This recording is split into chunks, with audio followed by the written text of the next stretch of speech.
आयुष के पापा के लिए लाई थी ये, सिकुड़कर आयुष के नाक का हो गया है। हमारी खूबसूरत साड़ी का तो रंग ही उड़ा दिया। इसीलिए अपनाए सही डिटर्जेंट। 2 डाला का एडवांस फॉर्मूला जो दे कपड़ों को नई चमक और साथ ही सिकुड़ने से बचाए, चले ज्यादा और पैसे बचाए। इसीलिए अब से जो धोए। तो खबर यह है कि भारत के प्रधानमंत्री और रूस के राष्ट्रपति के बीच अब से कुछ देर पहले फोन पर बातचीत हुई है। भारत के प्रधानमंत्री चीन जाने वाले हैं। ब्राजील के राष्ट्राध्यक्ष की भारत के प्रधानमंत्री से बातचीत हुई है। तो क्या आरआईसी या बीआरआईसी वाली परिकल्पना जिसके बारे में एक्सपर्ट्स बात कर रहे हैं कि अमेरिका की वजह से अब इधर एक सॉलिड दोस्ती रूप ले रही है, क्या वो रूप लेना शुरू कर चुकी है? और अगर ऐसा है तो अमेरिका के लिए ये किस तरह की खबर है, उसके लिए इस खबर के मायने क्या है? बेंजामिन नेतन्याहू कह रहे हैं कि भारत और अमेरिका के बीच में ऐसा कोई मसला नहीं है जो सुलझाया जा सके। क्या बेंजामिन नेतन्याहू वाकई अमेरिका जिस तरीके से टैरिफ और सेकेंडरी सैंक्शंस की बात कर रहा है, वो जो डिफरेंसेस आ रहे हैं उनको दूर करने की ये जो बात कर रहे हैं उसमें वाकई कोई सब्सटेंस है? या क्योंकि ये बात अपनी जगह स्थापित है कि एक बड़ा कहीं विरोध है, कहीं कॉन्फ्लिक्ट है, इसी का इशारा बेंजामिन नेतन्याहू की बात में मिलता है। बहुत सारी बातें ऐसी हैं जो वर्ल्ड ऑर्डर के संबंध में आपके लिए जाननी बहुत जरूरी है। आपको पूरी बात बताऊंगा, पहले ये खबर देख लीजिए। शुरुआत इसी बड़ी खबर के साथ। प्रधानमंत्री नरेंद्र मोदी ने रूसी राष्ट्रपति व्लादिमीर पुतिन से बातचीत की है। टैरिफ वॉर के बीच में ये बातचीत बहुत अहम मानी जा रही है। टैरिफ वॉर के बीच में ये बातचीत बेहद अहम है। टैरिफ वॉर के बीच मोदी पुतिन में बातचीत। नरेंद्र मोदी ने पुतिन को दिया निमंत्रण। भारत रूस शिखर सम्मेलन के लिए निमंत्रण भेजा।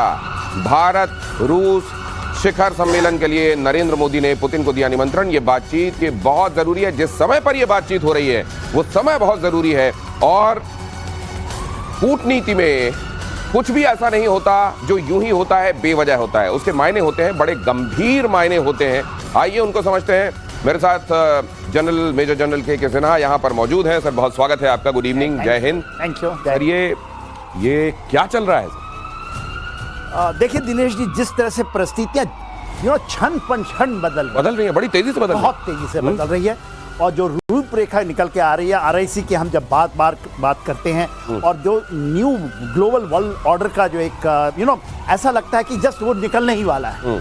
और देखिए ये परिस्थितियां जो बनी हैं इसमें ट्रम्प साहब का बहुत बड़ी उनका एक पर्सनल लेवल पे है। और देखिए मोदी ने कह दिया है, अपनी रेड लाइन खींच दी है। उन्होंने पब्लिकली इसको डिक्लेयर कर दिया। उन्होंने कहा है कि भारत में जो कृषि का क्षेत्र है खास करके, और जो दूध उत्पादन है और मछुआरे की क्षेत्र में, उन्होंने कहा कि हमारा पर्सनल लॉस होगा, मगर तो ये तो रेड लाइन है, इससे तो पीछे कोई जा नहीं सकता। अब सारा डिपेंड करता है क्या ट्रम्प साहब पीछे हटेंगे। ये जो टैरिफ की उन्होंने एक ऑफेंसिव चलाई हुई है, तो ये तो नहीं हो सकता। ये उनका डील का आर्ट तो हो नहीं सकता। ये कुछ पर्सनल है जो कि खुल के सामने बार बार मुनीर को बुलाना, वहां पर कुछ भारत के अगेंस्ट में षड्यंत्र करना। और देखिए ये आरआईसी, मुझे लगता है it is the reality. RIC is no more a fantasy. RIC is the reality. It is taking shape very fastly. ये अगर जनरल सिन्हा कह रहे हैं तो आप समझ लीजिए कि पूरे वर्ल्ड ऑर्डर को चेंज कर देने वाला है। और भारत में अगर ये ड्रैगन और हाथी भारत का रिप्रेजेंटेशन और ड्रैगन उधर चाइना का रिप्रेजेंटेशन, अगर ऐसा हो गया तो वाकई ये अमेरिका के लिए दहला देने वाली खबर होगी। डिप्लॉय करने का काम किया। देखिए मेरा पहला मानना था जब हम रहते थे रशिया से, उसके बाद मोस्ट रिलायबल यदि हमारा डिफेंस पार्टनर है तो इजराइल, मगर बीच में हमारे साथ वो भी आ गया, फ्रांस भी आ गया, अमेरिका भी घुसा, बाद में घुसा है अमेरिका इजराइल के। ये फोर्थ है आज के दिन में, फोर्थ पोजीशन में है। जो मगर चीजें देखिए, हेरॉन के आपने सुने, अभी तो बात हो रही है दूसरे मिसाइल स्काई स्काइपर जो यूज हुआ है। स्काई स्काइपर एक लॉटरिंग म्यूनिशन है, इसका यूज हुआ है ऑपरेशन सिंदूर के दौरान। ठीक है। बराक 8 का यूज हुआ है और नेवी के पास में, और हमारे एयरफोर्स वो भी एयर टू एयर मिसाइल, वो सरफेस टू एयर मिसाइल है, उसका यूज हुआ है। उसके अलावा आपने एक नया मिसाइल का यदि नाम सुना होगा जो उनको रडार को मारता है, हार्पी, उसको कोई हेरॉन के, और तो सर्वेलेंस करती है। हाँ। ये तो रडार सीकर है। अच्छा। ये उसका 9 घंटे तक वो हवा में रहता है, इसका यूज हुआ है। जो आपने सुना ना MQ-9 का, जी MQ-9 को सिटिंग डक बना दिया, जिसने जो सिटिंग डक बनाया इसी ने कराया। और इसकी लॉटरिंग आज 9 घंटे की, 9 घंटे तक आसमान में मंडरा कर ये बताता रहता है कि कहां पर एयर डिफेंस काम कर रहा है दुश्मन का, और फिर उसको हिट कर सकता है। हाँ, कामिकाजी है। और उसका इतना अच्छा है कि उसको आप वापस भी बुला सकते हैं। यदि आप सोचते हैं आप और इंडिया ने किया ये, दूसरे जगह तो ये बर्बाद हो जाती है। अच्छा। अगर यू कैन रीलॉन्च, अच्छा। इसके अंदर में जैसे गाड़ियों के अंदर में होती है ना, जब आपका लगता है स्ट्राइक होती है तो बैलून खुल जाते हैं, तो ये बैलून से लैंड कर जाता है। तो आपने ये इंडिया ने किया है, क्योंकि बेंगलोर में इसका प्रोडक्शन चल रहा है। अच्छा। और जो हमारा आपने बराक 8 की बात की है, वो DRDO एंड इजराइल की जो एरोस्पेस कंपनी है, वो दोनों मिलकर बनाते हैं। तो ये है, देखिए, और ये इसीलिए जो एक जैसा सोचने वाले और जो आइडियोलॉजी के बेसिस पर जुड़े हुए, कहते हैं ना कई बार कि ideology is thicker than blood. जब आइडियोलॉजी के बेसिस पर कोई दोस्ती होती है, सिर्फ नफे नुकसान के हिसाब से चीजें नहीं चल रही होती हैं, आइडियोलॉजी बीच में होती है। रद्द हुआ है कि आपने PI-81 जो था हमारा नेवी के लिए, हम जो सर्वेलेंस ड्रोन थे, उसको कह दिया कि आप 25% बढ़ा रहे हैं, तो दाम तो उसकी बढ़ जा रही है। अच्छा, लेकिन ये ट्रंप बीच बीच में इशारा करते हैं, जैसे उन्होंने टैरिफ, सेकेंडरी सैंक्शन, ये सब करके भारत को एक तरीके से बिदकाने का, नाराज करने का काम जो किया है। उसके बीच में ये भी कहते हैं नहीं, भारत बहुत बड़ा राजनीतिक साझेदार है हमारा, और ऐसी कोई डिफरेंसेस नहीं है जो हम सुलझा नहीं सकते और दूर नहीं कर सकते हैं। ये क्या है सर, कैरेट एंड स्टिक? देखिए, कैरेट एंड स्टिक है, जो कहते हैं ना डोनाल्ड ट्रंप तो एवरी टाइम वो बैकआउट हो जाते, चिकन आउट हो जाते हैं, बैकआउट हो जाते हैं। वो उनकी आर्ट की डील हो सकती है, मगर यहाँ पर बहुत पर्सनल हो चुका है। मोदी के साथ जो आपने ऑपरेशन सिंदूर के समय बार बार कहने पे, और जब ये कनाडा में गए थे और मुनीर को बुलाया था, उस समय लास्ट बात हुई है उनकी, उसके बाद नहीं बात हुई है। और उन्होंने कह दिया था मैं दूसरे आदमी को बीच में नहीं ला सकता हूं इसके अंदर। और अभी भी बार बार कहते हैं, कोई कहता 28 बार बोल दिया, कहीं 30 बार बोल दिए, वो बोलते रहते हैं कि हमने करवा दिया। तो के सर, आप जिस तरीके से संभाल रहे हैं जनरल सिन्हा और ये एयर मार्शल श्रीवास्तव, कल भी और आज भी इसकी भरपाई करनी पड़ेगी। दर्शक ये पूछ रहे हैं आप कहाँ हैं, आइए जल्दी से। प्रतिशोध में आपका इंतजार काफी देरी से चल रहा है। और ये देखिए जरा, टैरिफ पर भारत को मिला इजराइल का साथ। टैरिफ वाले मसले में क्या कहा गया है इजराइल की तरफ से जो महत्वपूर्ण है, ध्यान से देखिए। टैरिफ विवाद में समझौते के लिए उतरे नेतन्याहू। यरूशलेम में भारतीय राजदूत JP सिंह से की मुलाकात। भारत और अमेरिका के बीच गहरी दोस्ती। किसी भी समस्या का हल आसानी से निकाला जा सकता है, किसी भी समस्या का हल आसानी से निकाला जा सकता है। नेतन्याहू जब ये कह रहे हैं तो इसके मायने क्या समझना चाहिए? क्या ट्रंप ने जो करना था वो कर लिया? उनको ये लग रहा है कि यार मैंने भारत के साथ लगता है गलती कर दी, तो RIC बनने की तरफ बात जा रही है। एक काम करता हूँ, नेतन्याहू साहब शायद हो सकता है मोदी से कहें तो वो सुन लें, क्योंकि मेरा फोन तो इस समय उठाएंगे नहीं, इसलिए हो रहा है क्या सर ये? बिल्कुल सही दिनेश, इस वक्त जो जिस तरह का उन्होंने कर दिया, लेकिन ट्रंप के बारे में एक ही बात कह सकता हूँ, विनाश क्या कहते हैं उसको?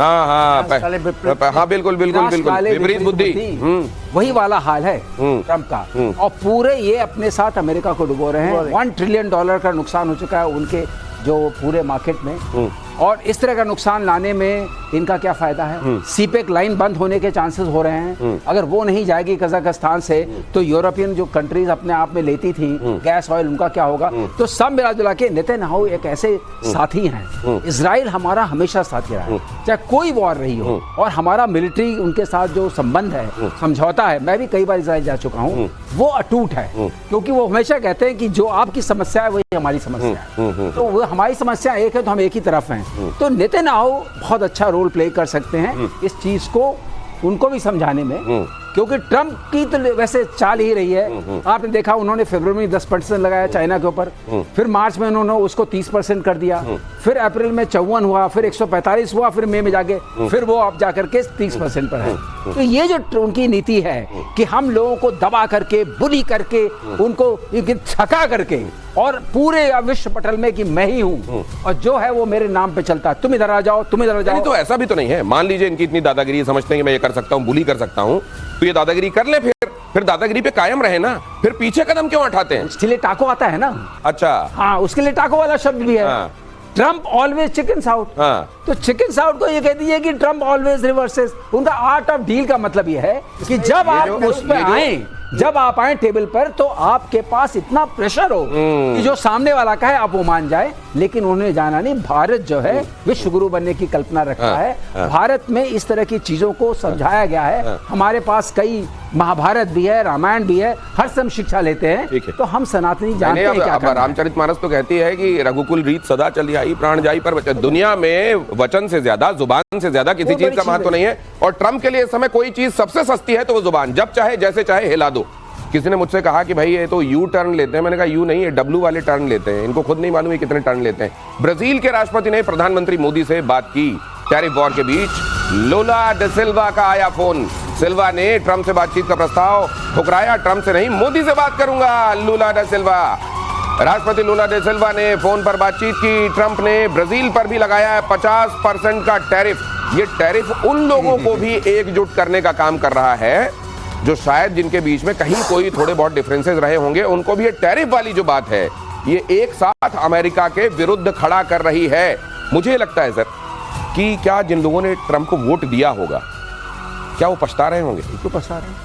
आप देखिए ट्रंप की अप्रूवल रेटिंग इस वक्त गैलप पोल के हिसाब से बहुत गिर गई। बहुत गिरी जब मैं कह रहा हूं इट्स अबाउट 30%। तो ट्रंप के अपने समर्थक अब समझ नहीं पा रहे हैं, क्योंकि ट्रंप अब जिस तरीके से दिख रहे हैं, आप उनके चेहरे का हाव भाव देख लीजिए, वो पुराने ट्रंप नहीं है। तो गैलप के ऊपर इन्होंने कोई टैरिफ तो नहीं लगा दिया? अब लगाएंगे।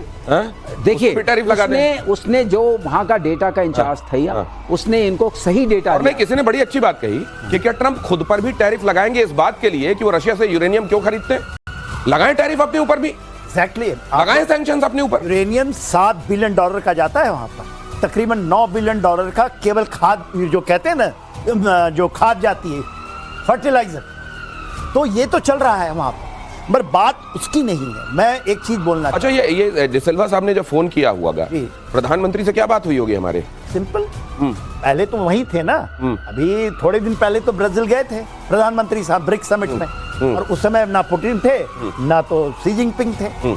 उनकी सारी बातें हो चुकी। और देखिए भगवान जब करता है ना, संयोग ऐसा बनाता है, डोनाल्ड ट्रंप को एक भेज दिया, और जो चीज होना चाहिए, क्योंकि नियत की नीति है। ये आप ले लीजिए, ये निक्सन मोमेंट आ गया, इंदिरा गांधी निक्सन का एक मोमेंट आया, राइट दिस मोमेंट, और जो प्रधानमंत्री की तीर निकलती है, terror and talk will not go together, वो देते हैं। 2016 में जो दिया, वो मोमेंट जो आया था निक्सन और इंदिरा के बीच में, वो मोमेंट इस वक्त आ गया है, आ गया है। हम लोग बात करेंगे, मैं आपके भान तो आप जब इतिहास लिखा जाएगा तो जैसे निक्सन इज द वन कहा जाता है सर, अब ट्रंप इज द वन ये भी लिखा जाएगा। एक विश्लेषण और करना जरूरी है कि जो इन्होंने हमारे पर 50% ट्रम्प टैक्स लगाया है, उसमें हम क्या कर सकते हैं। आइए थोड़ी सी ये भी बात कर ले, जल्दी से बताइए सर। तो जल्दी से बताने का ये है कि वो जो 50% ट्रम्प लगाया मोस्टली लेदर गुड्स पे है, जेम एंड ज्वेलरी पे है, और उस टेक्सटाइल्स पे है, चावल पे है, चावल पे है। चावल तो खैर ये हमसे खुद ही रोगा के मांगेंगे, चावल की चिंता मत करिए। ये जो है ये सारे कुटीर उद्योग हैं, MSME वाले हैं एक तरीके से। और जो जॉब्स की क्राइसिस आएगी, जो सोची जा रही है, वो 1.2 करोड़ से ऐसे कोई जॉब्स की क्राइसिस